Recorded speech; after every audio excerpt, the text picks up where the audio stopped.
Hello, day 154. I don't know if you are familiar with the song And the Beat Goes On. And the beat goes on. Professional voice lessons, not.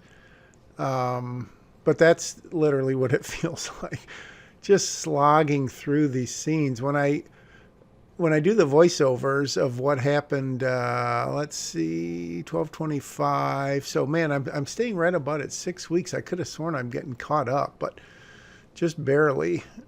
And I'm not going to say I'm miles ahead of where I am December 25th. Look at that, Christmas Day.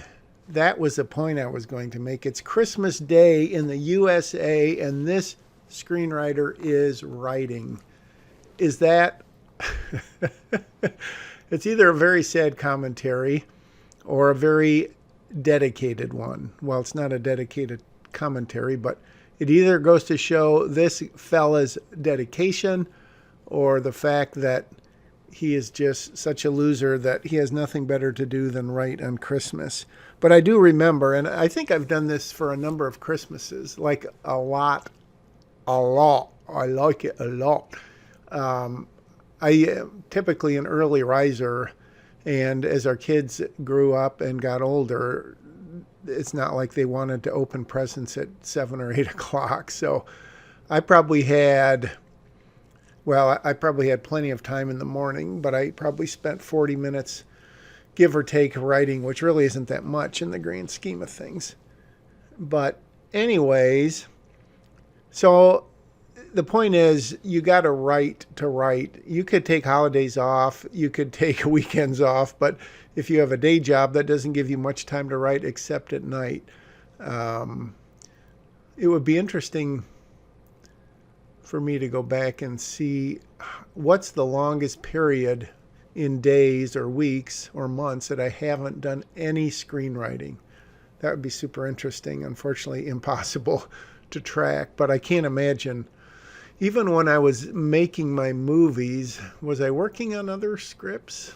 I'd have to think about that.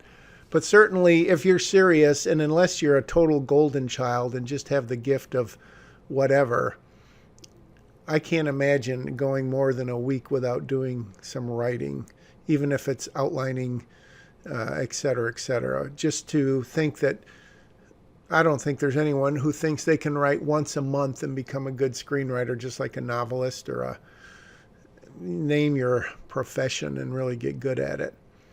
But I would say in general, over the last 10 years, because I made my last movie in like 2010, 11, 12.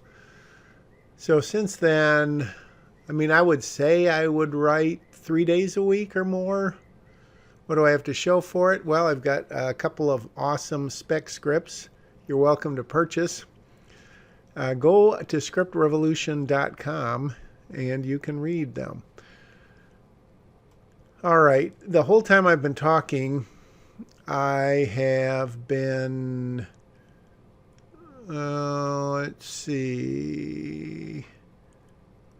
Okay. So I finished that scene with Rachel and Holly, and sorry, but I didn't really pay attention to it.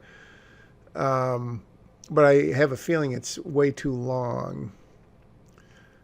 Having said that, I've now realized, I don't know if I've realized or I've concocted or restructured the story, because originally the break into two took place pretty much at the go-kart track, and what happened there, and then they had to, well, no, it was past that. It was when Lexi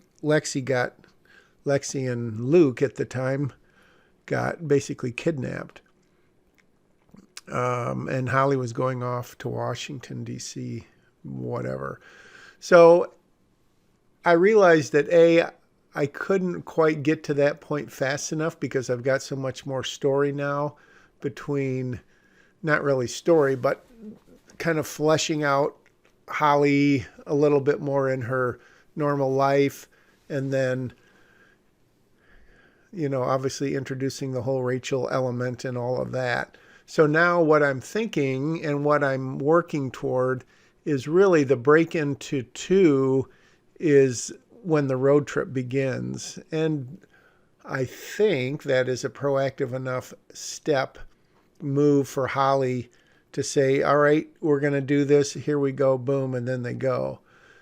And so that's kind of the idea here, although it's only page 21, 22. So maybe it's a little bit early.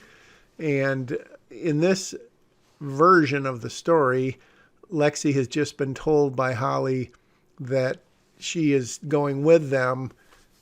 And Lexi is not happy at all. Forget it. This is crazy. I know, but I can't.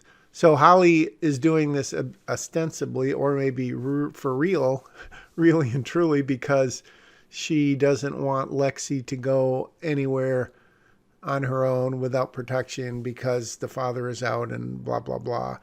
Lexi is not really buying that and says, hey, what about making my own decisions? On the bottom of 22, Holly replies, Lexi, not happy at all.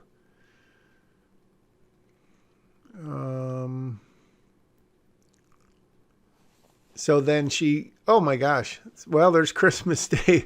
Your Christmas present, belated as it is a short day of watching the Screenwriter's Journey.